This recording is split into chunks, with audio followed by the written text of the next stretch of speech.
আসসালামু আলাইকুম সবাইকে। আজ আমার মেয়ের স্কুলে বাৎসরিক ক্রীড়া প্রতিযোগিতা ছিল। আর ওদের আপার নার্সারি ক্লাসে দুটো খেলা হয়েছে, ফ্ল্যাগ রেস আর বিস্কুট রেস। মাশাআল্লাহ খুব সুন্দর ছুটেছিল, কিন্তু কিছু হতে পারেনি ফ্ল্যাগ রেসে। বিস্কুট দৌড়ে সেমিফাইনালে উঠেছিল, কিন্তু ফাইনালে গিয়ে আর ও খেলতে পারিনি। বলতে খেলতে ঠিকই পেরেছে, ভালোই দৌড়েছে, অনেকক্ষণ চেষ্টা চালিয়েছে বিস্কুটটা মুখে নেওয়ার, কিন্তু পারছিল না, সুতোটা নড়ে যাচ্ছিল বারবার। তারপর একটা ভাই এসে ওর মুখে বিস্কিটটা ধরিয়ে দেবে। আর আরেকটা জিনিস ওর মধ্যে যেটা আমি দেখলাম, আমি চাই আল্লাহর কাছে যে এটা ওর মধ্যে সারা জীবন বজায় থাকুক। ফ্ল্যাগ রেসে ওর এক বন্ধু ফার্স্ট হয়েছে, আমি দেখলাম ও তাকে খুবভাবে উৎসাহ দিচ্ছে, আর ও তার জন্য খুবই খুশি।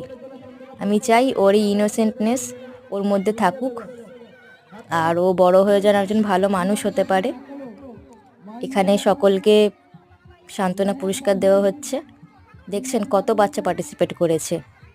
প্রত্যেক বছর স্কুলে এই খেলাটা হওয়ার কারণে বাচ্চা, শিক্ষকরা, শিক্ষিকারা আর আমরা গার্জেনরাও ভীষণভাবে অনুপ্রাণিত হই ও খুশি হই।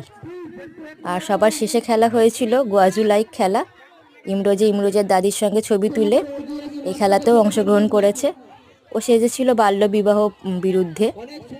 আর এখানে আরেকটা জিনিস দেখলাম, অনেক বাচ্চা অংশগ্রহণ করেছে, আর সব বাচ্চার সাজের মধ্যে একটা সোশ্যাল মেসেজ আছে, যেটা খুবই ভালো লাগলো। আর দেখুন, মাশাআল্লাহ, আমার মেয়ে সেকেন্ড হয়েছে খেলায়।